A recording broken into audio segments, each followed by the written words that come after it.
You really think you can stand against us, Mr. Cowboy?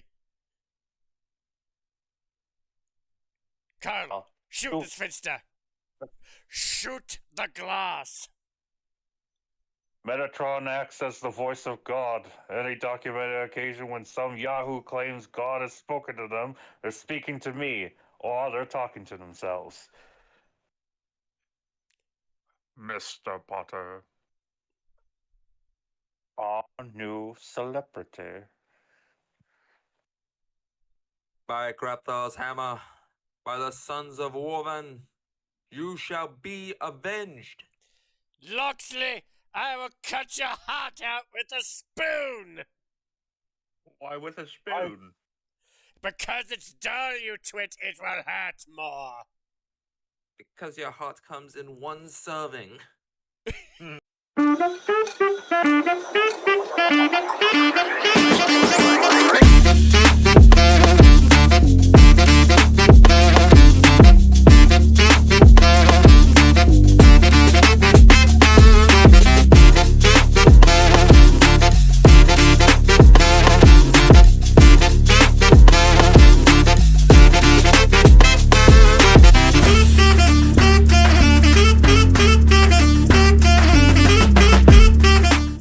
Hi, welcome to the very special Christmas episode of the Double BJ's podcast. I'm Joejira. I'm BMW. And he's BMW. Behind the mask. And for our first Christmas episode, Wait, can I take that back? Behind the mask? Yeah. and I for can't our do it like a Matt Damon. I know. Yeah. Well, I thought you were doing an Alan Rickman impression of it. It's bad whenever my Matt Damon impression turns into the Alan Rickman impression. Because I thought you were doing an inflection of like shoot the glass, but behind the mask. Behind the mask. What's my name, Carl? What? Behind the mask. Well, for our special Christmas episode, Joe picked a very Christmas special movie. Not a one, Christmas movie. It is a Christmas movie. Fuck you. It's not a Christmas movie. It's a Learn how Christmas to movie. How You're- so? you're- Explain the Christmas. there's jingle bells. It takes place during Christmas. God damn it! There's jingle bells in Okay. the soundtrack. It's about John McClane trying to get back with his wife, and eventually his family. People coming together in a very dire time, That's not what happens. They're put and- into a hostage room. and If you can't guess, we watch Die Hard. Yes. Yes, It's like a very Christmas style movie. and Well, then I would and- say not style, but it has so much Christmas in it that it is a Christmas movie in my mind. and It also takes can I place can near I Chris- can I also include? We also get bearer bonds papers falling out of the sky to simulate snow. No, yeah. And it No, closes that- with "Let It Snow," but okay, that one I don't think is a Christmas song. It's more of a winter song. You have Yeah, not yeah. helped your case But- here. No, it is more majorly, not majorly. It is seasonally always on Christmas. You see, if you were confident this was a Christmas movie, you wouldn't be stuttering. Well, that is true, but Look, if we were going to do a movie, an action movie less related to Christmas, I would have picked Lethal Weapon. That only has a fight at a Christmas tree lot, Mel Gibson trying to kill himself while watching a Looney Tunes Christmas Carol, and movie opens with Jingle Bell Rock, and I think that's it. That sounds like much more Christmas enough. than Die Hard. We actually we just watched that yesterday. Oh, nice! Yeah, Jason, when he I finished the never movie, he's watched like, Lethal yeah. Weapon. And when he finished that, he's like, that's a Christmas movie. That and Die Hard are Christmas movies. Oh, he's half right. Die Hard is a Christmas movie. I don't care what you fucking say. You never Them have. fighting words. You never I have. have a machine gun. Ho ho ho! Yeah.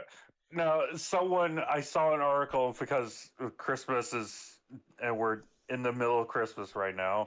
An article stated that, during the recording of this, but in the middle of the month of Christmas, that an article said that it's not a Christmas movie, but it's more of a Hanukkah movie, and I'm like, Interesting, how? interesting It's claim. I would love to read more about it. Well, you Yes. see, it's a very money-centric movie, so naturally, Well, it's yeah. turning the. I don't think that, but more of like, Why would you put this in here, B? Don't spread your propaganda. well, I'll find that article, but it is I want it to is like, yeah. I want to do it. Wait, you just linked this article to me. Why is B? Why is the website Stormfront? I don't even know what Oh, that is, actually. That's a white supremacist Oh, website. shit. I just want to say, Very specific normally- denial there. I thought the running gag was because I'm part of my family's German heritage that I would be the Nazi, but I'm glad that we're going on B with this. Yeah. Yeah, you fucking Nazi. Look, I was only in one theater production of the producers at my local college. Jason got the non-Nazi half of the linealogy. Yes. Well, I heard that your laugh echoed. I know, that was weird. Okay. Would it make you Yeah, feel better, Mass, that even though I consider a Christmas movie, I don't think this is my favorite one. That honor still goes to Muppet Christmas Carol. Yeah. I don't know what sort of olive branch you're giving to me. Like, Well, it does take place during Christmas Eve. Yeah. Why They do- is it?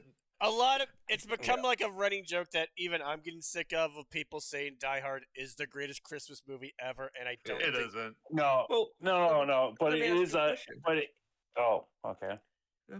you can finish your point. I was Oh, getting well, I said I agreed that yeah, it isn't the best Christmas movie. It is a great It's a great action Christmas movie. Oh, Yeah. I made the opinion that my biggest opinion I think is the greatest action movie ever made. Yeah, I agree with that. I think I would say it has strong contenders in like some like Aliens. Yeah, on Alien a like scale. yeah, sorry. like the thing other movies I would say go close to that title would probably be Terminator 2, Mad Max, both Road Warrior and Fury Road. Road, yeah. Same movie, essentially. Yeah. It really Yeah. is. Yeah, I'm trying to think. There's another one. I want to give it to a Kurosawa movie because he's sometimes been credited as the creator of the action film genre. I would say Seven Samurai. Still Horse, Seven Samurai, or Yojimbo? yeah, Yojimbo. Those are like Yo, what's up, Jimbo? yeah. No. We're not talking about License to Kill. I mean, live and let die. Damn it. I shamed myself. Excuse me, I'm gonna go jump off this building for making the wrong Bond reference. Anyway, but yeah, we were going with Die Hard because surprisingly, Mask never saw it. Guys? Oh god, is Discord acting up? Or My point is that you can still watch it during Christmas and it still fits thematically. yeah, but yeah, like I would say, Nightmare Before Christmas is a more Christmas movie than Die Hard. It is because it takes place during fucking Christmas. But it also Well, takes place during Halloween. during so Halloween, it's a part yeah. of the Michael Myers franchise. Yeah, Well- it's so split of like themes and both- stuff that you can it's watch both it. a Halloween movie and a Christmas movie all at the same And- time. Can we just I don't think we'll ever. Oh, sorry. I think something went wrong with my computer. I think you guys went silent, and then suddenly I started hearing you like all mid conversation at once. Okay. Oh, Problem with is the it okay recording in that now? case. I no, hope, I think it's just connection wise. I think yeah. good. Well, the conversation was that Die Hard is a mid- Christmas movie, but it's mid-Christmas. not the Christmas movie. I will make my final argument on this point. I would say for something to be a Christmas movie, it has to be something that over anything else you would put it on primarily on that holiday. Which, Die well, Hard hits outside well enough that you could watch it at any point of the year and it would not feel out of place. I Yes, mean, That is true. I will agree with him with that. I agree with that, but it's just that this is. I grew up with this. I grew up with the Die Hard films because my dad's a huge Bruce Willis fan Mm. and I- loves the yeah. first 3 films. 4 being okay, and there's no 5th 5, film. we do not. Yeah, we do not talk there about is it. no Bun- fifth Die Hard movie in Ba Sing Se. Must seem say yes. Yes. But I do want to have a quick question. What is your favorite Christmas movie? Why are we here? I just want to have a What quick. is your favorite Christmas movie? I know. God damn it! Well, Die Hard is tied into the Christmas movie I'm just a random thought. roulette. Some people random people do that, but yeah. I think Favorite I've said it Christmas. before. Like I concur with Joe. Like Muppets Christmas Carol is sort of like my go-to. Yes. Mm.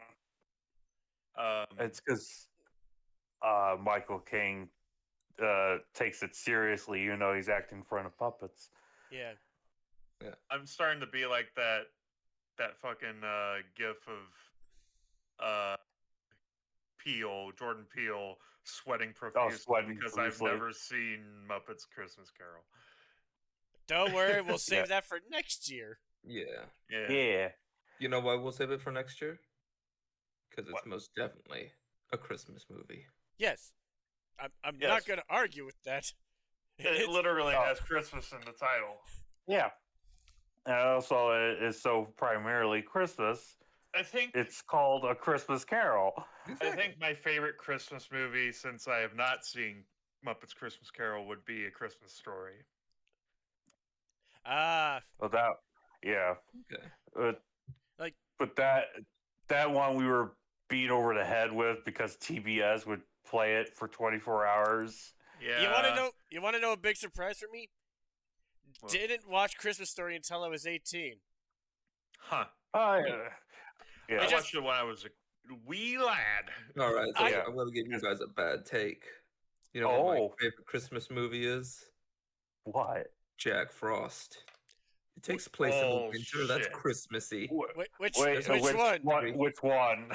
You know which one. Okay, The the horror Michael movie. Keaton one? okay, the Michael Keaton one. Okay. Exactly. Okay. Yeah. The one where Michael Keaton like sexually assaults that girl with a carrot. Ah, yes, that one. Yes. After Joe's he the- dies, turns Joe's into the one a that- Santa Claus. Yeah. Into a After Santa he Claus. dies, After he dies and turns into a snowman, and then rapes that woman in the Yes. shower. Yes. Where he yes. The scary one, not the horror movie that's also funny. The actually family film Yes. that comes off more scary. Is the worst? Yes. Is it bad that I think the worst part of that scene is not the fact that the implication is she gets fucked with the carrot? It's that the water turns to ice water, and I'm like, ooh, that'd be cold. Yes. Yeah. that would be. Yeah, I will agree. Yeah. Yeah. That's a whole different type of discomfort. Okay. Yeah, but it's still, it's a scene that does not need to be in it. But anyway, Die Hard. Die Hard. Yes. Die Hard. Let's fucking get back to the main event. Yes. Time to die It's hard a- with vengeance. Yes. It's a movie that Time to starts listen to out. Die Hard. With John McClane being on an Yeah. on an airplane, arriving to LA to meet with hopefully to try and celebrate Christmas with his family after a Is bitter separation with him and his wife Holly Gennaro, as she calls herself at the office. Yeah, and he as he is arriving to this building called Nakatomi, the Plaza. Nakatomi Plaza, which is named after the main head of It is- Nakatomi. And it's totally not the Fox Plaza. Yeah, Yeah. I just love the fact that because even though it's filmed at the Fox offices at the time, Yeah. they still had to pay for it. yeah, but it's more of like for tax reasons possibly, Yeah, or but- like But I can't Yeah. help but get the image of like the Yeah. head of Fox at the time being like on one side of a desk, like Yeah. passing like a Like- bunch of money to the other side of the Yeah. desk, walks across to it to be on his like big seat, and then accepts it like thank you. Yeah, it's like that Pixar short with the old guy that plays chess with himself. Yes. Yeah. Mm. Yeah. I liked Mask's interpretation of like the Naked Gun piercing. Yes. Yeah, the bride scene. Yeah, where he's like he hands $1 and he's like, I need $1 to tell you this, and he's like, here's $1, and he's like, here, no, tell me. I need to use my own build. I need to use my ability to pay. I need you to pay us to build to film in our own Yeah, building. Okay, here's the money. Yeah. Thank you. And here's the bag. Thank you. Yeah. There. Transaction completed. And as he arrives there with a chauffeur named Argyle. Yeah, which I do love that little character piece that he's like, it's my Yeah. first time driving a limo. It's okay, my first time riding it. And we just have McClane sitting up front and the stuff Barry gives to, I'm guessing one of his kids is in the back seat. Yeah. Mask had a lot of funny comments of this for being his first time seeing it. The bear. The bear, and like, it's one of those even fancier, like, limos that only exists in movies that has like a jacuzzi or something. We just have the bear inside it. Back there with a bunch of bear like, bitches. Yeah, he has money, like raining. Yeah. They roll down Crystal in his window hand. and music playing. I would give anything for somebody to like edit this into a Naked Gun-esque movie. Like Loaded Weapon 1. Loaded Weapon 1. Loaded Weapon 1, which also had Bruce Willis as a cameo as possibly John McClane. Yeah. Also, where are you right now? Are you like?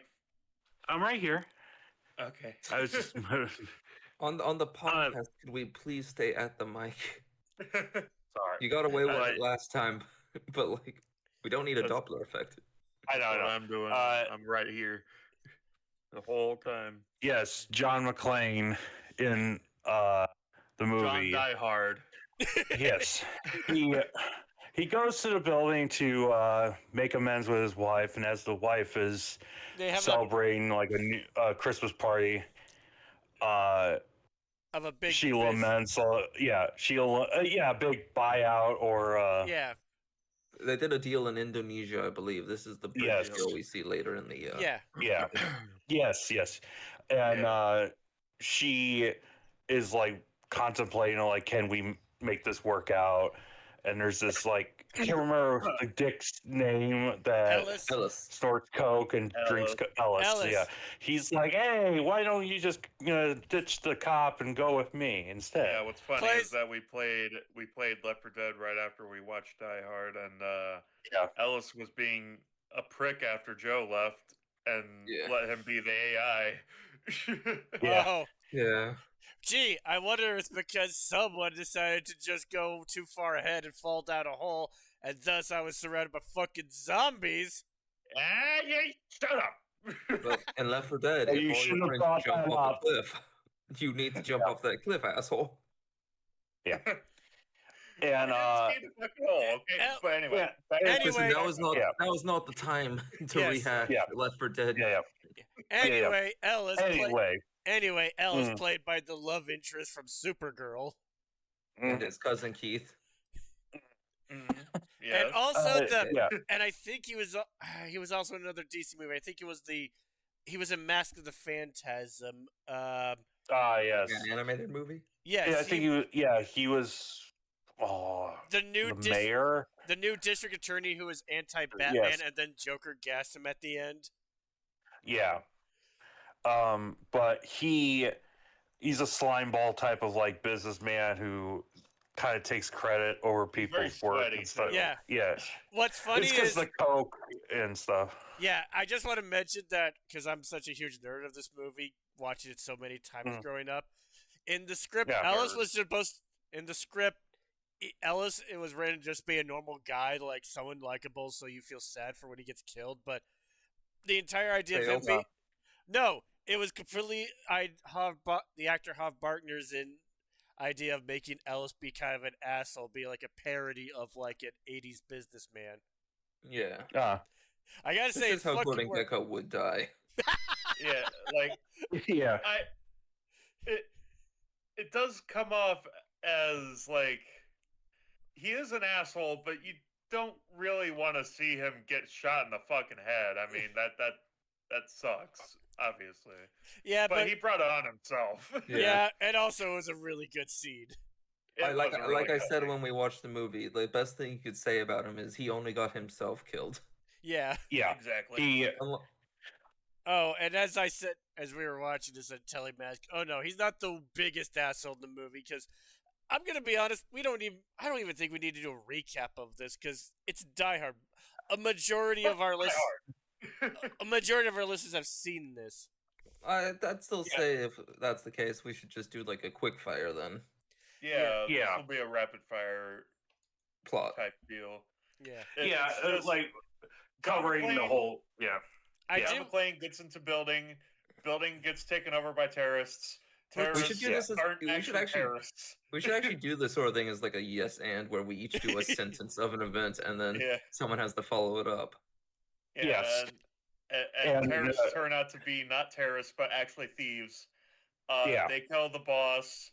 They take everybody hostage. Well, John McClane is the only one that's not taken hostage because he's in the bathroom at the time. Yeah. And he was like trying to relax because it was his first time I'd played, so it was stressed. Yeah. And he made his toes into little fists. Yeah, that was an advice that was to set up his bare feet being in the movie. Yeah. I mean, I think we would have got there without that. Like, he had his shoes off. Yeah. Yeah, but I don't want to blame the guy at the start for this.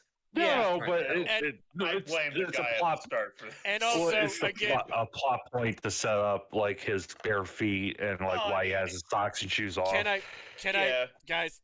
I also want to tell you, and another fact about this movie, it's based on a book. And Mask, the scene of the passage suggesting him it is also in the book. Yeah. Good man. Yeah, it's an interesting adaptation from book to movie, because plot point wise, it's very same. They just changed the characters a lot.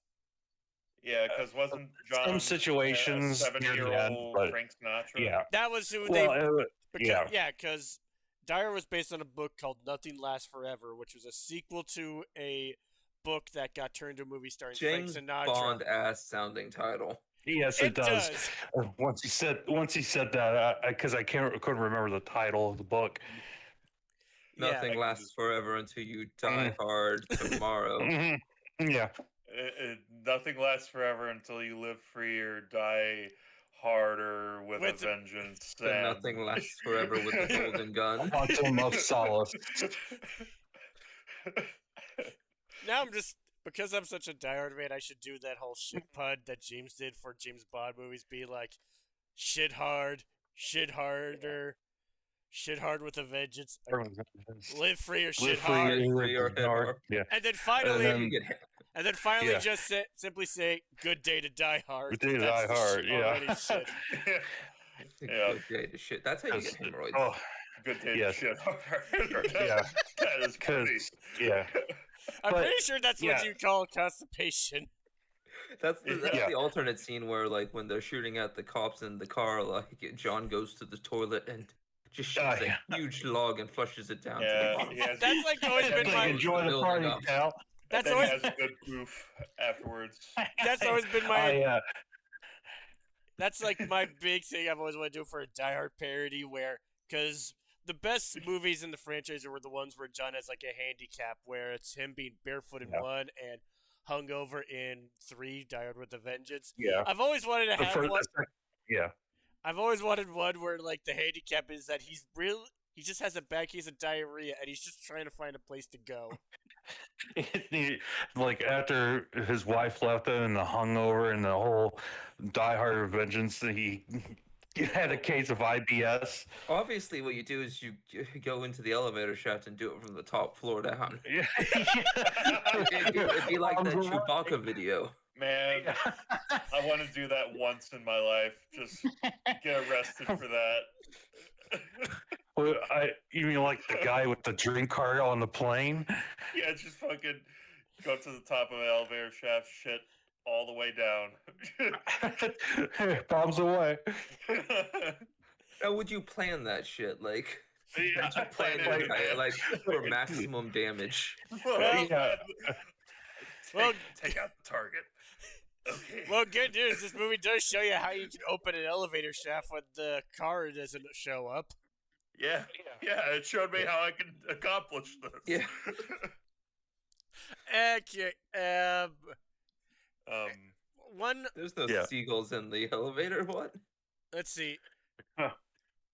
Let's see. I'm trying to think of like the other big differences. Is that the Nakatomi Corporation is more shadier business dealings because they're actually funding like warfare out in other countries, and I think it was a Chinese junta primarily, or junta. I don't know how to say that fucking word. I forget what country it was, but basically that's the whole reason why the terrorists show up, and because in the book they are terrorists. Oh. Yes. Oh. No. The fuck? What happened? Sorry. Oh, there he is. Okay. You accidentally clicked the wrong button? Yes, sir. Keep your hand away from the damn mouse. Everything good? Sorry. And instead of it being the McClane character's wife, it's his daughter, and the watch. Yes. Makes the sexual tension much weirder. And the watch is something she bought herself due to a successful business deal that she did. And she's evil, maybe. Yeah, she's basically, in the book, she's like very much like become like part of the evil corporation that, like the corporate is the world. Ellis. Yeah, that's she's kind part of the it. problem. Yeah, and the McClane character, or I think it was, I forget his first name, but his last name. I think his name is Leland. Yeah, Leland tries to rescue her because much like it, because that's the interesting thing is like all the big major set pieces in the movie were from the book, which is just absolutely cool. Makes right down to having the bad guy clinging from the building by a watch, and he's trying to let it loose, but he fails, and both Gruber and his daughter fall to their deaths. Yeah. Also, the jump when the final explosion happens. Yes. Which I'm spoiling it, but that's my favorite part. That's always been my favorite sequence in the movie. The build up. Yeah. The build up to it, the music, the fact that not only is John having to trying to shoot in the air to scare the other like employees to get off the roof. The hostages to get off. Get back down. Get the fuck down the stairs. And also the save fact a hostage, you have to shoot at a hostage. Well, no, he wasn't shooting at it. We were just waving his gun directly in the air. Right, and also, and because of that, he gets mistaken for one of the terrorists by Special FBI Agent Johnson, and Johnson, played by Robert Dabi and Balrog from the Street Fighter movie.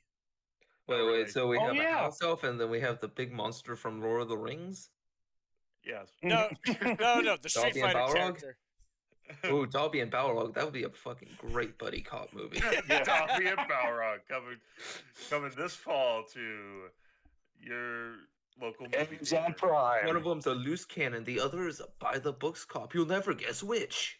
And then Balrog's God damn it, Dobby, you're a loose cannon. Dobby's a free cop. Yeah. Anyway, Dumb tangent number 2 down.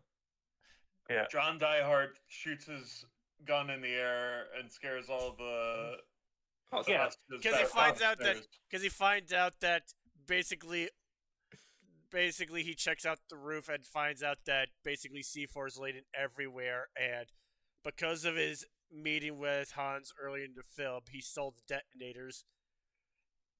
Yeah.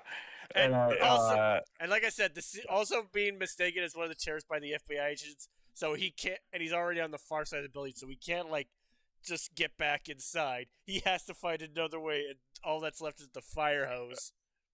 Yeah. The part where he's just like, please God, don't let me die, please God, don't let me die. And that's me, which like, I find that like human emotions coming out of him. Yeah, like that is me in that situation because I have a huge fucking fear of heights. Yeah, he's just like praying every fiber in his being, from the acting, the musical score, and like. the direction and stuff. Yeah, John Diehard really gave his all in that. I that really moment. wish I hadn't shit down that elevator shaft. they're gonna find out. They're gonna find out. They're gonna find out. Oh my god, they're gonna find out. And then just that. Find out that shut down the elevator That's the shaft. one thing that survives, the one bit of evidence that survives the destruction of the building, and it ties him to the terrorism. Well, that's the thing. The building get destroyed. Like, a few levels got decimated, but it was still standing. Oh boy, did the few levels get decimated? Like, Yeah. Yeah, Fuck. like the part where when the yeah, like the early in the movie where John McClane is like sees that the police are trying to break in with a SWAT team, but they get pinned down by the bad guys, and so he decides to basically strap the C4 he's been carrying this whole time onto he puts a computer computer monitor on top of it to soften it. Yeah. When you think about it, the building actually got destroyed in the safest way possible, with the very bottom and the very top. Yeah, like not in the middle. Yeah, like I would figure like something would have something bad would have happened after you, like I said, where you blew up the lower levels to C4. Yeah, but I love that he overestimated the explosion, and so he like tosses the chair with the C4 over, and then as he looks down, he sees the explosion was way more than he thought. Yeah, he has that look of like, Well, they repeat it towards the end of the movie because, like, after the top blows up, like the elevator opens and the explosion is traveled to the bottom levels again. Yeah, and it's because they had rockets at the lower level, and the C4 plus the rockets kind of made more explosion, more boom to it. Is this building maybe related to the Overlook Hotel? Just when the elevator opens, it's explosions. But instead of blood, it's just explosions. Exactly. It's Michael Bay's The Shining. Yeah. Michael Bay's The Shining. Oh, speaking of Michael Bay, just an unrelated note, and I know we have one of those. Sometimes. No, we get off track sometimes, but just a little off track. I randomly was watching the Meatloaf music videos, and I was watching the Michael Bay ones, and I was just like, oh yeah, he directed some. Does he have an explosion in one of these? And I'm like, he surely couldn't. And he does. I don't know how he did it, but he did. An explosion. Through the power of Meatloaf, anything can happen. Yeah, it's part of a balanced diet. Breakfast. Yeah. It's part of a balanced You remember all those cereal ads where they have the bowl of cereal, the eggs, the glass of orange juice, the big slab of meatloaf? Meat. Silly rabbit. Meatloaf's for kids. I like my protein delivered to me in the most efficient form, a loaf. Yeah. Well, I mean, it's what fruitcake is. Yeah, it has all the fruit in it, so part of a balanced breakfast. Yeah. But off topic about Michael Bay. Back to Die Hard. We are at the end of the movie. I think we skipped a fair bit, but I said, we're being all over the place because like I said, I feel like we don't need to recap because this is very much a well-known movie. Yeah, John, it is. John and Fat Policeman make friends together. Well, so. Carl Winslow. Al. Reginald Vell Johnson is Al Powell, but everyone and their kids just like to think that it is the dad from Family Matters. I will say in your guys' favor, this is a Christmas movie in the sense that it teaches the most valuable Christmas lesson of all, that it is all right to murder. Look, it has the most... And Al learns that, and it's a Christmas miracle. He shoots Carl, and that brings a glimmer to his eye. He has life again. Yeah. He has that thrill in his heart. Yeah. He has forgiven himself for killing that child. And that's all that matters. What was it, Joe? Apparently, I think it says here, Reginald Vell Johnson reprised the role of Al Powell in an episode of Chuck.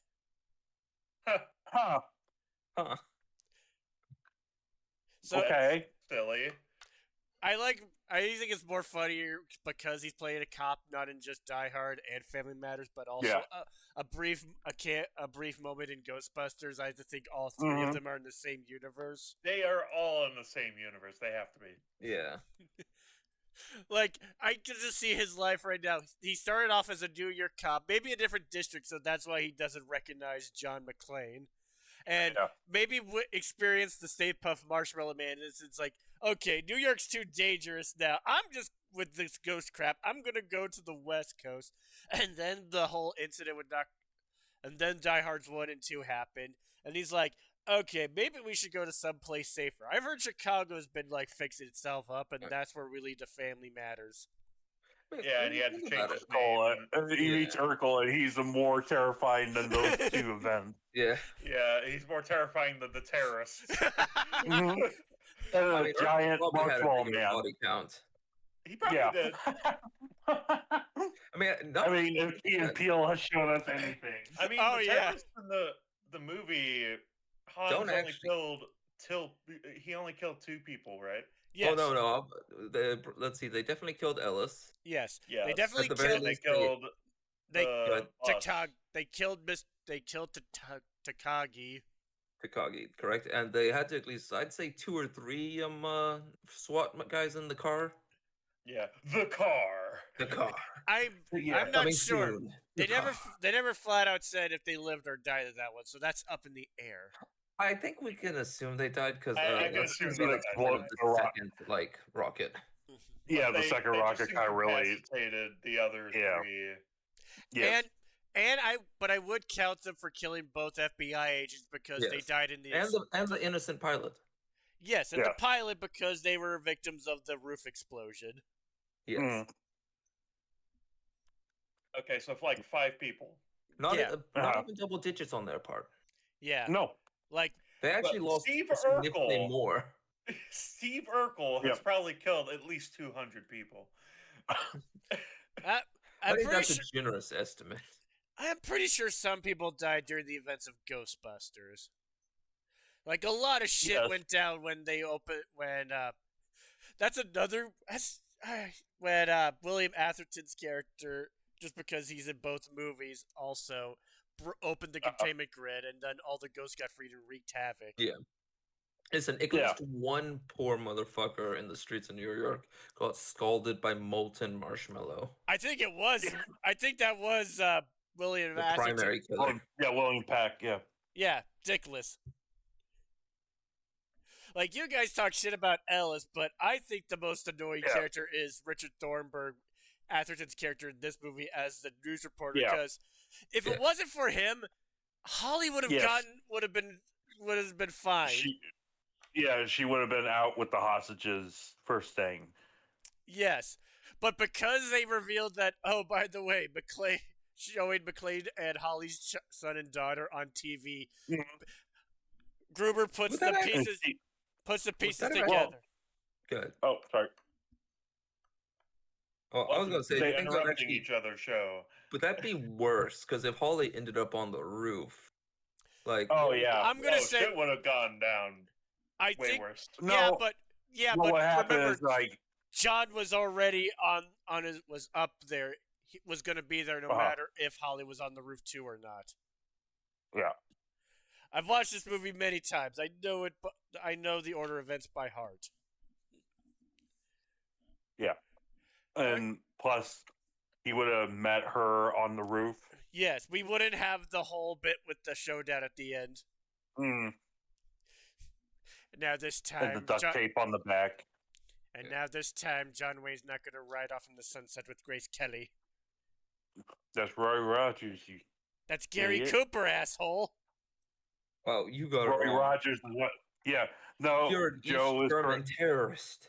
No, Joe knows more. So yes, he always does. I'm a diehard. Look, you can blame. There's 2 things you can blame my dad: my love for Star Trek and my love for Die Hard. You said there were 3 things. Yeah. I meant to say 2. Would you say that you are in counting fact, was not one of them? Would you say that you are in fact a diehard fan? Shut the fuck up, Jason. Yeah, I think so. Let's see. That was so asinine that Mask had to shut you down. Let's put a stop to this now. Let's move on. Let's I do want to pause do. this. Like I said, my favorite part of the movie is the whole lead up and the lead up to the explosion and the explosion itself. What are your guys' favorite moments? I still think that. No, actually, I think the part. Hold on, let me think back through the movie real quick. I think it's the whole shootout between Hans and Gruber and McClane, and then the wait. Hans and Gruber. Hans and Gruber and McClane. Gruber. There's no. Sorry, Carl and Hans shooting at McClane, and Gruber telling Carl shoot the glass. You remember when Hans told Gruber to shoot the glass, and he was like, "What?" Because he realized he was talking to himself. The movie suddenly got deep where it was like Hans talking to himself, like in a weird, like split personality situation. Well, Hans speaks German. Gruber speaks English. Yes. Carl, I think my favorite part was actually the part where Hans first met John. John Tricks. Where he has the American accent. Yeah, I always love. Well, no, he doesn't have an American accent. Let's be fair. Yeah, He tries to put on an American accent. Yeah, and I love that. I also just love that little touch Rickman gives, where he makes his hair flop forward when he jumps over, like some sort of was jumping over something to check for the bombs. And basically his hair's forward, so he suddenly looks a bit more dorky. So it kind of is believable, like he could play off as like an escaped hostage. Sort of a Clark Kent kind of thing. He'll never recognize me with this dorky hair. Well, he doesn't.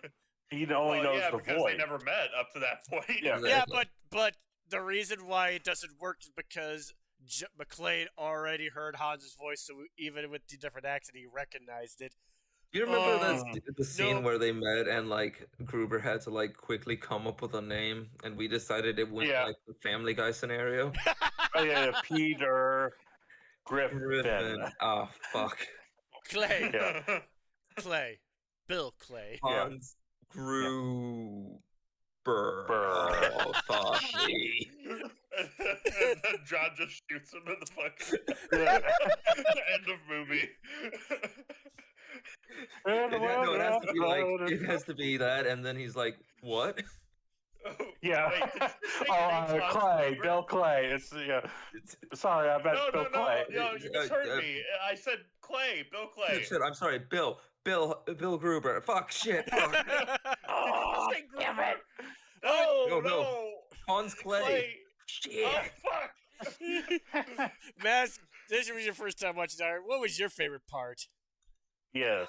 I really liked any of like the quiet, not like necessarily the action scenes with John, but like because there's a lot less direct ones. Yeah. Like I think like a real standout one is the one where he's like on the radio, and that's a lot of scenes. The one where he's watching the terrorists attack the car and the SWAT team. Yeah. And he has to and like plant the C4 on the he's like, you stupid motherfuckers! Like, why don't you listening? Those aren't the real terrorists. They're just where he sees the news reporting as it's happening, and he's like, okay, C4, put it on the seat, put the monitor on there, wrap it all up, put it in a coconut, shake it all around. Toss down the elevator shaft to kill all the terrorists. I think my favorite of those scenes is the one where he's contemplating whether or not he's actually going to die. He's like, if I don't make it, I'll tell Holly. Yeah, that's my favorite too, because it's right after he literally walked on a bunch of glass, so his feet are bleeding like crazy. There is something like really relatable, like the first when he gets to Nagasaki Plaza and he does the whole thing that was suggested on the plane, the little make with the toes thing. It's all that he has that look like, well, I'll be damned. Yeah, and also, because pretty much this movie made Bruce Willis from the guy from Moonlight into a full-blown action movie star. And it's interesting, and I've always wondered how things would have been different if all the other choices they were going to have to play McClane in this would have happened. Because at first it was going to be less like a traditional action movie. So with director John McTiernan and scriptwriter Steven D'Souza said that because they previously both worked with Arnold, they were figuring him, but he was busy with something else. I think it was Red Heat. Yeah. Which is a much more Arnold movie than this. Yeah, and then when all the big action stars said no, they decided, well, let's do it a different route. Let's make it be like pitch you something. How wild this sounds. Imagine Arnold Schwarzenegger as John McClane speaking in his accent to Hans Gruber. I am a New York. Yeah, it would have I'm a New York cop. There would have to be a scene where Hans cannot understand him. You know he's German or German descent, and he's just like, what? It's funny, just like a German and Austrian guy talking to each other. But the ridiculous nature of like he's an Austrian, like he's a New York cop that has a thick Austrian accent. I can just imagine the lines like "Yippee-ki-yay, motherfucker," and then what? No. Well, no, because I think that was an ad. I think that was either like added because of after Rules' casting. So it's more likely it would have been replaced with maybe a more traditional Arnold one-liner or his more common one of "I'll be back." I just can't imagine you motherfucker. I can't imagine like the conversations between John and Al with Arnold Schwarzenegger as one end of them. Tell Hardy, I will be coming home. Tell Hardy that I love her. I will be coming home. And let's see.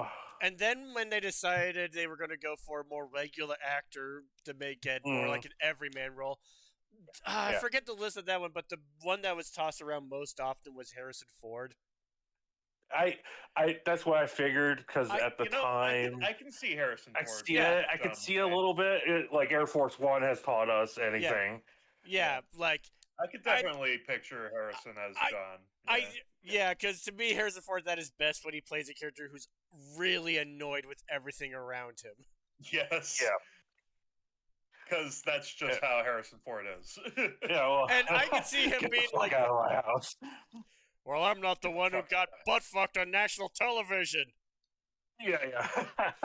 You know this channel's reserved for emergency calls only. No fucking shit, lady. Do I sound like I'm ordering a pizza? Yeah. Or like I could just imagine. Yeah. It would work. It would work very well, actually. But I'm just still stuck on Arnold Schwarzenegger as John McClane. The thing is like Harrison Ford. He's the type of like actor that I don't think like the more sweary types would be in that. The swearing, it's more of the lines that swears won't work because he's a New York cop and Bruce Willis is like Bruce Willis has the attitude. Bruce Willis has that energy. Yeah, he has that New York attitude that works with that character. And because of that, like talk back attitude he has, it makes you can see when he first talks to his wife in private. You can easily see why they were like, splitting up. Yeah. You can tell fucking dummy. He's just like, I'm a New York cop. I stay in New York. I'm like, dude. You have a death wish, I guess. Yeah, I'll defend John a little bit on this, but I think there's parts like he's definitely sort of reasonably hurt. Yes. Well, it definitely seems to be like a moving on thing. If I could pick my favorite quiet moment, it's the moment after they have their first argument, and he just has that little pounding on the head on the door frame where you could just. Oh yeah, he's like, John, you idiot! You should have done that. Yeah. Should have pushed it. You should have kept your mouth shut, John. I do want to point. I want to point out the one thing that pulls this back from being a perfect movie for me is simply when they arrive. They are in the van, and the No, door yeah. opens up, and you see the full inside, and it's completely empty as they are walking the out. semi in it. And then Yeah. later in the movie, Argyle, who has been locked in the garage the whole time, just listening on radio chatter, sees Theo, the one that's the hacker. Theo basically goes to the van, and out pops an ambulance, and I'm like, where the fuck were they hiding that? I didn't see it earlier in the movie. Well, they were obviously hiding it in the van. Didn't you just see that? It happened. Well, no, we did see a front view of it, and that's the problem. Yeah, we seen the inside of it when they walk out of it, when they begin their operation, and it's empty. Now, if they had the camera and just in a sort of angle that we didn't really get the full look into the eye, it would have been way more effective and less like, wait, they forgot. That makes it seem odder because, like, for the people and the vehicle fit in, packed in the vehicle already packed into the van, so it would be like a Russian nesting doll of terrorists. Like some terrorists should be hiding inside the ambulance because they have to make space for the rest. Yeah. Yeah. But I could see that. Like it's one of those like little like you watch it so many times and now you're like, man, now that I know that. Yes. It kind of ruins it a little bit.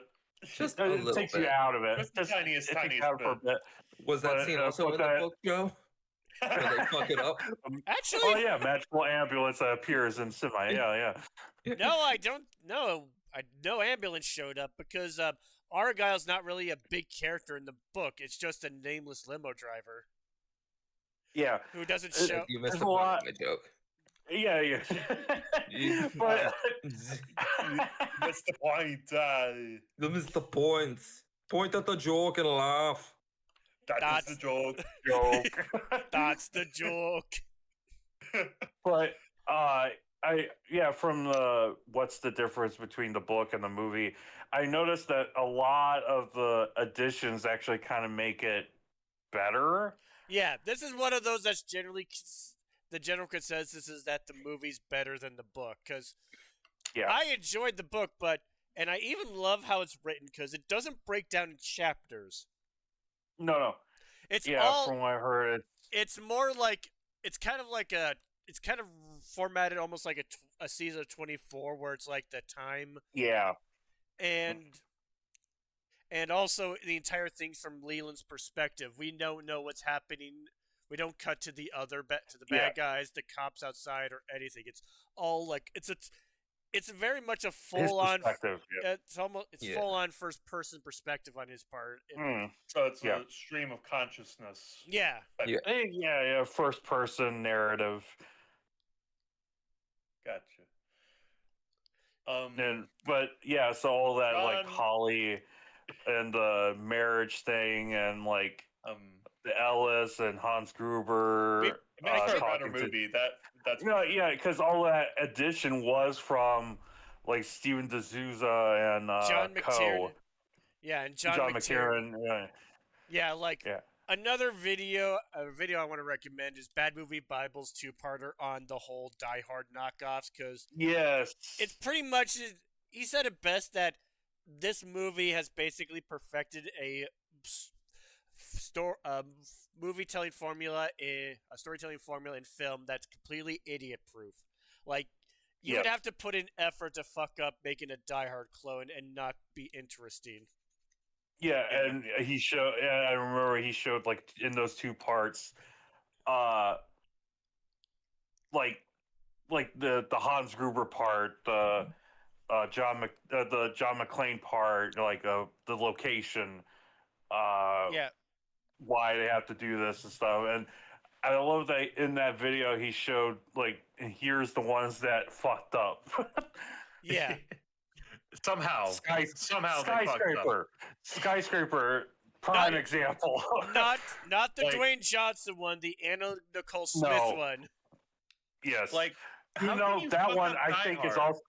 Even though that one I think is a Die Hard clone. Well, yeah. Well, that too. Well, no. Here's the thing.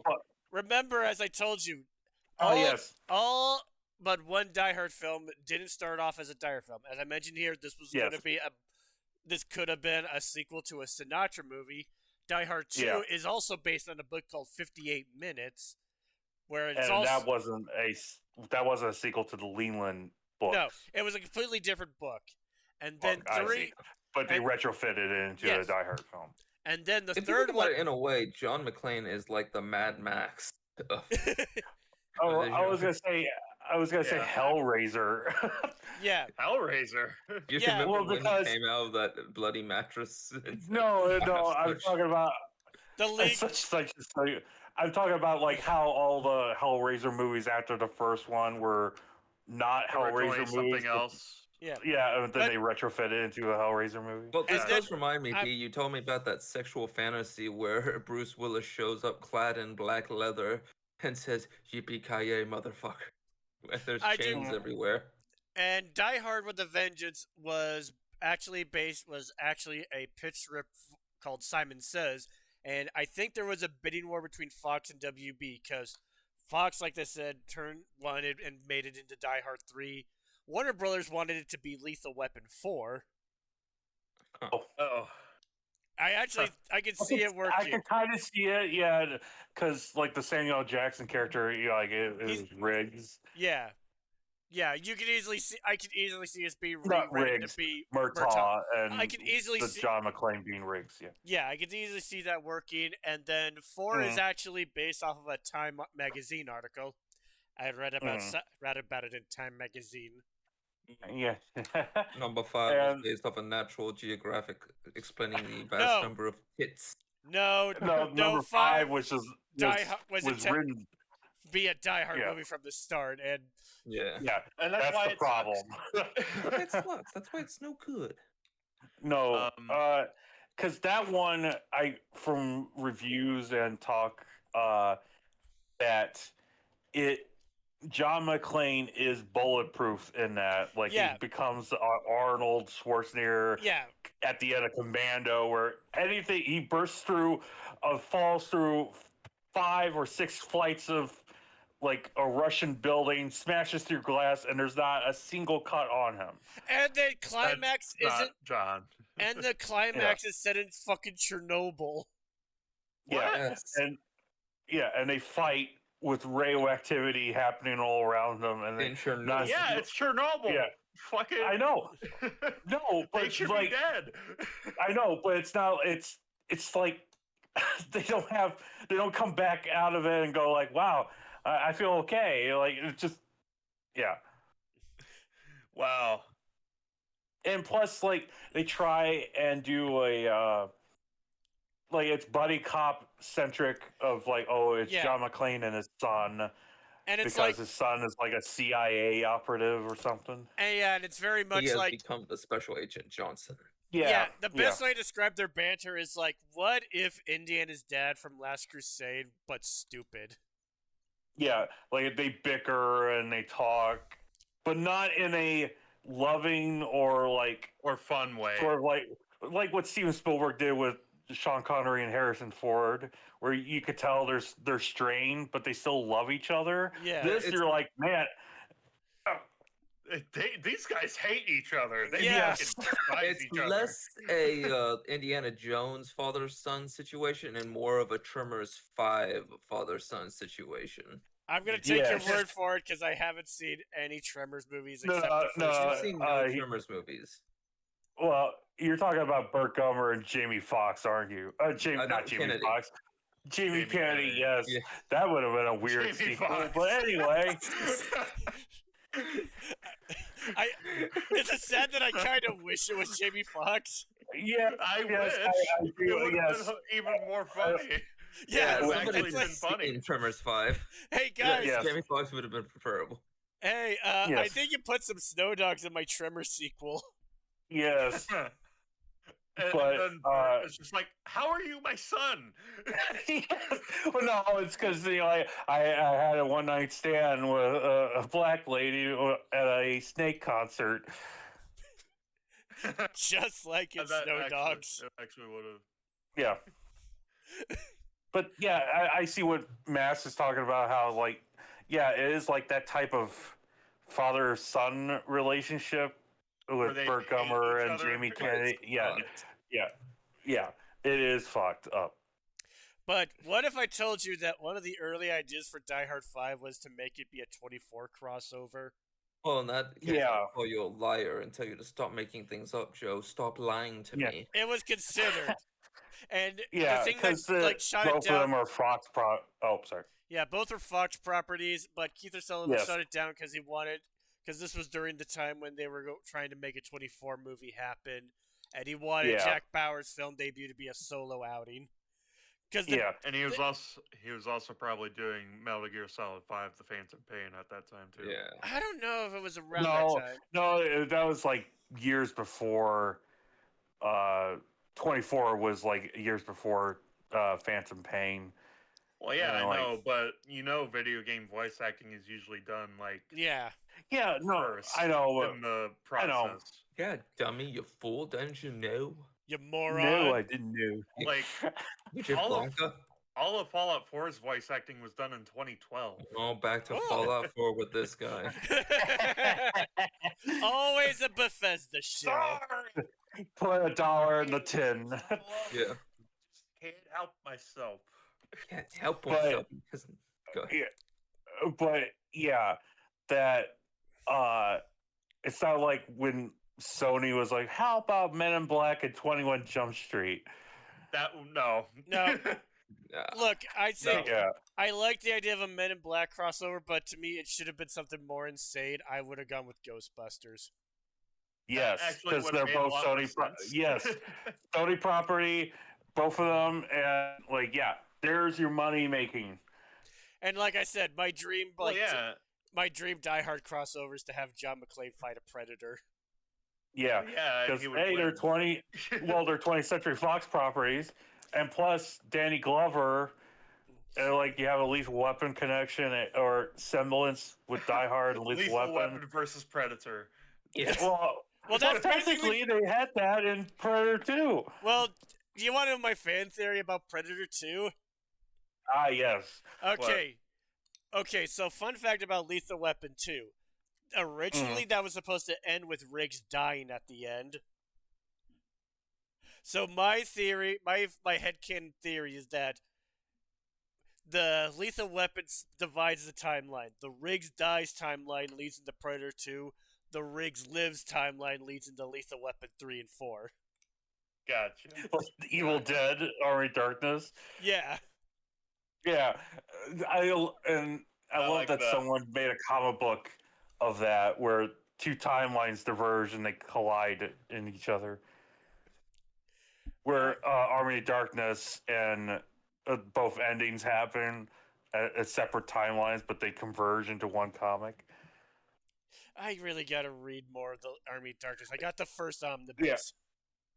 Yeah, the latest ones I haven't read, but I kept my eye on them so I could, if I ever want to jump back in.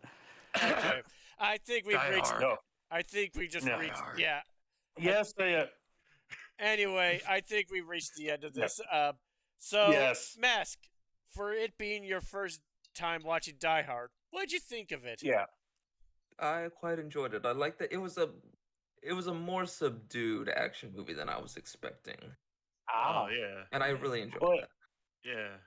I enjoy a good action movie where the action is paced more slowly because sometimes too much action is, it's just too much. Yes. Yeah. No, I think it's sort of like it is production wise and cinematography and directing and all that stuff. It is like Fury Road of the 80s. I was gonna say Fury Road doesn't have really any huge action set pieces until the very end of the movie. Yeah. I disagree with that. I think when they initially go through the canyon. Yeah. You can also but I mean you mean huge the part where they that part at the beginning where they got sucked into the dust storm? Yeah. Where they go ahead. Oh, well, the Bullet Farm guy comes after them in the night. And but you have to admit the final bit was that's the more bigger the action scene. It's called the climax, but like I'd say in comparison to like a lot of the other movies, like the line in like from beginning to the climax to like falling action, like it doesn't actually peak too much. Yeah.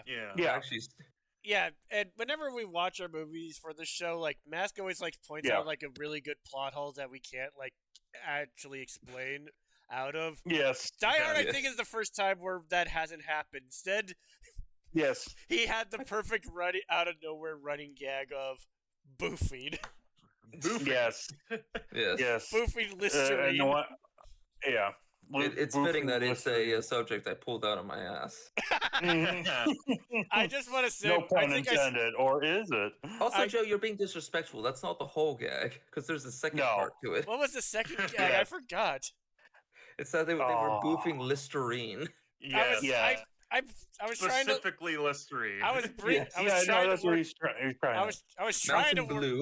was trying to work into Listerine. Gotcha. And I just want to say, see, if you want to work in the Listerine, you got to get the funnel just right, Joe. Just in there right. Yeah, if you want to it comes in all good. Comes in all good. Comes in all good. Never say that ever again, Brennan. Can I just say it again, but slower? Can I just give one more complaint I have with Die Hard? It's not with the movie itself, but the poster. It had two posters. But the one that has the tagline that really pisses me off and doesn't really accurately sell the movie. It's the one that just has.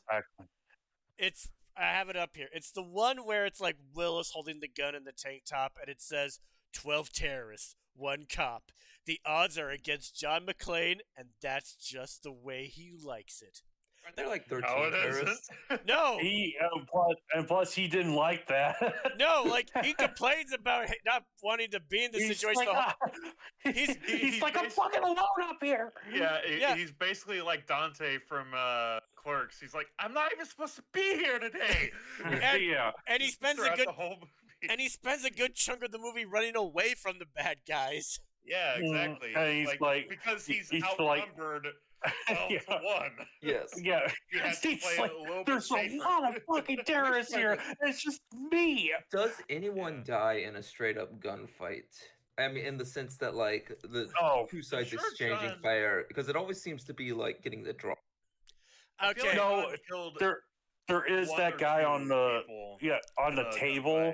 Yeah, but I'd still say that's being the drop on him because like because he didn't. Yeah, it's like.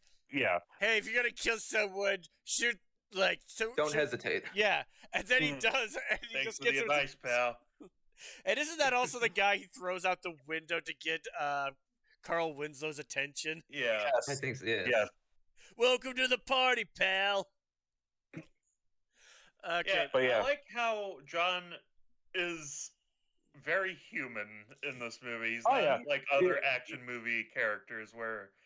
Yeah, that's the very fucking major difference between other 80s action movies at the time. By the end of the movie, he is limping and beat to shit. He is basically almost dead. Yes. Like the moment Holly sees him, she's like, "Holy shit!" Yeah, what happened to you? Another recommendation talking about this movie is Honest Trailers did a brief look, a video called Honest Action that they actually got a doctor to accumulate like all the possible likely injuries McClane would have throughout the film, and the total is that there's like 4 or 3 times he would have died. He should have died. Yeah. Hard. Yes, because of all the injuries and all bodily harm that caused. That's the John McClane promise right there. But that's the thing. Times he should have died hard, and once and twice where he should have died lightly. Yeah, and then even though, sorry.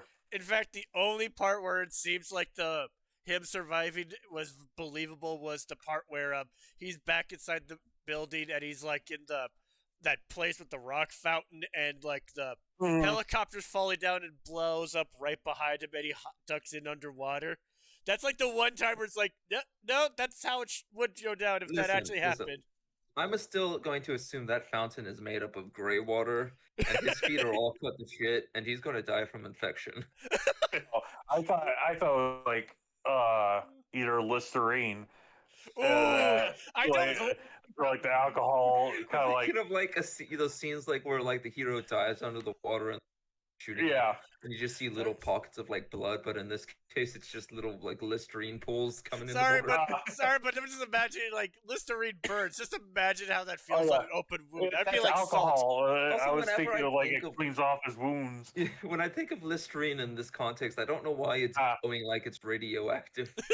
Oh, It's just how it appears in my mind's Yeah, eye. that's the glowing blue. you mean like Like what- a reanimator Yes. blue where it glows? It's like aha. You remember that scene where Herbert West had that douche full of glowing blue Listerine? Well, like he's he's on a high, and that like I needed to keep this mind awake. Give me that bottle of Listerine there. Let me boof it. Do you remember when he killed Dr. Hill and he Yeah. had his head on the table and he was trying to figure out how do you boof a decapitated head? Yeah, instead of the little like note pincer, he just puts a bottle and then sticks his head on top of it. There you go. There Well- we go. Okay, one last thing. Bringing it back for old time's sake. Our favorite quote from Die Hard. Oh yeah. Well, I'm gonna go I have first. one. Oh, I'm gonna go first. It's the Yeah, okay. I said it before. It's your favorite movie. Yeah. Action movie. So Yeah. Yeah. I put in the part where he radios for help with the police, and the woman goes, "This frequency's for emergency calls Yeah. only." No fucking shit, lady. Do I sound like I'm ordering a pizza? yeah. That is. Mine is. Oh, sorry, Jason. I was just gonna say mine is going to be a very vanilla. Yippee motherfucker. It's a really Oh, good. okay. It's Yeah, again another It's a great good about one. how well written it is. Well, It's like they're leading. Is yeah, talking it ties about. into the cowboy line that Yeah. Hans keeps Yeah. like throwing into John McClane. Yeah. That's Mine my is favorite. Yeah, mine is John Phillips Lennon. I have two of myself. I hear that. Oh, I forgot the actor, the person that he's like. I hear he has it in his closet as well. And Mask. I'm gonna go with an understated one, but Ah. we're gonna need more FBI guys. That was my second I pick. thought you were. I thought you were gonna pick the. I hope that's not a hostage. That was my pick for it because we kept Both making. very similar.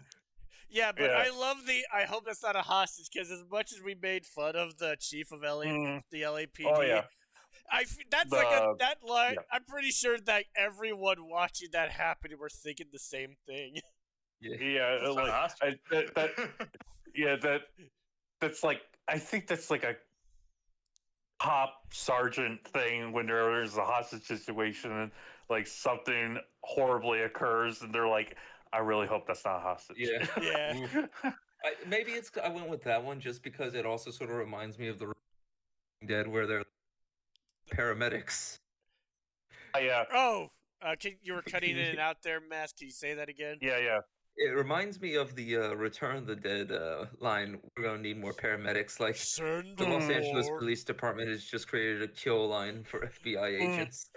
Yeah. Send Send more paramedics. FBI agents. Yeah. But yeah, I was Anyway. gonna say the last bit, or was that the last bit? No, What? you can do. No, For Joe, he's like the quote thing was the last bit. I would like to make another last bit. Okay. What's the last bit? To talk about like at the end where we finally see John after all the shit is beaten and he's beaten, like blood is drenched around and his feet are cut up to where he's limping hard and I do have a question on that oh. scene. Like, Mm. because when he goes to face Hans and like the remains of his crew, he tapes his gun to the back of his like neck. Yeah. Right? Do you think The even back, after all the back. those injuries, he was like the putting tape on would be and hard. something? Yeah, I Yeah. always thought that too. Like the blood and sweat that he has on his back. I don't think the tape would be adhesive enough for that. No, I'm thinking like he just doesn't want to pull the tape off because that's gonna hurt. Yeah, well, yeah, I love it. Yeah, like that too. like in his mind as he's taping it to his back, he's just like, I Oh, know this I have cut up feet and everything, but god damn it, this is gonna hurt. My Oh, back hair, please. why didn't I shave my back? Yeah, I was Like yeah, he misses his shot because he pulls the gun off and he's like, Yeah, yeah. He missed the Like, first shot with Hans, but he got the virgin. he missed his shot with Hans, but the second one he got with the Texan sounding guy that was with him in that scene, Yeah. he got him good. yeah. I also like that he did like a kind of 6-shooter Yeah. shoot towards each like Happy that. trails, Yeah. Hans. Yeah. What my final thought was that the injuries that John sustains in all of his movies and stuff, and to write home why the fifth one is like really just does not work and sucks, is that like you look at the first film and you see him like he went through hell. Even the second one, Jason, you will agree he went through hell in that one too. And Not as much, but he went through some. Yeah, and the third one as well. He went through quite a lot of and the fourth one even. I would say but the fourth one. The fourth one I would say less so, but it still was there. Yeah, but the fifth one, and like beaten by the end. Yeah, but the fifth one is truly does not give a shit about like continuity and or like human bodies are not that invulnerable. It also like, has he was like unbreakable Bruce Willis in that, and less Die Hard John McClane. Maybe we should watch Die Hard 5. I've never seen it. No. Well, why? I'm thinking it's a thing that Die Hard movies shouldn't be. Boring. Yeah. Oh. It's also okay, like it's not going to be an entertaining bad movie. No, it's not. It's going to be Dragon Ball Evolution. I would say I would say like if I were to compare it to anything, it has like my only favorite moment in how bad Die Hard 5 was is they have a scene where McClane steps out of a taxi cab and then runs down a street. Basically have like so many cuts. It's like that scene in Taken 3 where Liam Neeson's trying to jump a fence. But it's Bruce Willis just trying to get out of a car and run down a street. Okay. Who directed the fifth movie? Same guy, I believe he directed Hitman. Oh, God, that would explain it. No, he wrote it. Yes. He wrote Hitman, and he directed Die Hard 5. No. He wrote Die Hard 5 and Hitman. Oh. Yeah. Okay. No. Skip Woods. No. No, the guy who directed Die Hard 5. It's the guy who directed Max Payne. Yes. Who directed what? Max Payne. Oh, fuck. Oh. But here's he's a... Okay. Yeah. Max Payne. Yeah. Movie where they had the guy who played Max in the fucking games and they didn't have him play Max Payne. I mean, in the fucking movie. It makes sense. Once you reach Max Payne, you're going to Die Hard. Well, he directed. I just want to say, there's a worse movie Skip Woods written than Hitman that I think every nerd would know. Yes. He wrote X-Men Origins Wolverine. Oh no. He also I think he co-wrote Dark Phoenix. Oh my god. I don't know that one. Yeah. That's the First Class Days of Future Past and Apocalypse. Like that's the fourth final like X-Men movie before Fox was bought out by Disney. Yeah. Oh, God. Yeah. I always remember this time Yeah. where it was when the 5 came out and people are starting to notice that Skip Woods is a bad writer, and there's the big theory that came around that Skip Woods could have been the Alan Smithy for writers. But here's the thing: it's not true. But honestly, I almost believed it. Yeah. I think the director, you accidentally mumbled Skip Woods a little bit, and it sounded like you said Squidward. Yeah, that's what I heard. SpongeBob, I'm going to write this next Kane movie. I now want to. Now I just want to see a SpongeBob episode where it's Die Hard, but with Squidward. Yes, but it would just be him and his Well, that and also he would have his interpretive dance. Well, no, Die Hard, but in the Krusty Krab. What? I didn't know there were so many floors. Well, here's the thing. I was gonna say Lethal Weapon 6, but Die Hard, but with Krusty Krab. I was gonna say it would be like. I think it could work because Squidward's a cephalopod. They don't have bones, so he does have to worry about his feet. And we know Squidward can take in a lot of pain. That's true. Yeah. Yes. I see. Skip Woods. Squidward. Yeah, Skip Woods. He wrote Swordfish, Live Free, Die Hard, Hitman, X-Men Origins Wolverine. He wrote the fourth Die Hard movie? Well, he did uncredited, right? Yeah. I just don't get it. Why would Squidward do this? Yeah. He did the A-Team movie, A Good Day to Die Hard, Sabotage with Arnold Schwarzenegger. Yeah. Yeah. And then Hitman Agent 47 with Zachary Quinto and his. Why would they have the guy skin. Why would they have the guy who wrote the first bad Hitman movie come back to write the remake of the bad Hitman movie? I don't know, because I gotta say, out of all those ones, I think the only one I liked was the A-Team movie. Yes. Yeah, like, holy shit, dude! What a bad track record. What a winner! Oh yeah. You guys hated Chad. Squidward Tortellini really fucked things up. Yeah, and the director of Live Free or Die Hard, he did the remake for The Omen, and No. Live Free or Die Hard's 4. You're talking about the 5th one. Good Day. Sorry. A Good Day to Die Hard. Yeah. The 5th one. He directed the 5th one, The Omen remake, and then I just saw it. What? We're trailing off here, boys. Sorry. He did the Owen Wilson, Gene Hackman movie Behind Enemy Lines. This was supposed to be a rapid fire. I know. It's already taken an hour. Yeah. Good Day to Die Hard, unless you have like Doctors of Limit, in which case it's probably best to like reschedule. Yeah. Yes. Anyway, right. Anyway, guys, Merry Christmas, and look forward to us next year where we'll try to get things ordered. We'll do better. Yeah. Sorry, guys. We'll do better. Sorry. We'll do better next year. Rambling. We'll do better. We should have the song Rambling On by Led Zeppelin every time. No, instead I'll end it with this. Oh, the weather outside is frightful, but the fire is so delightful.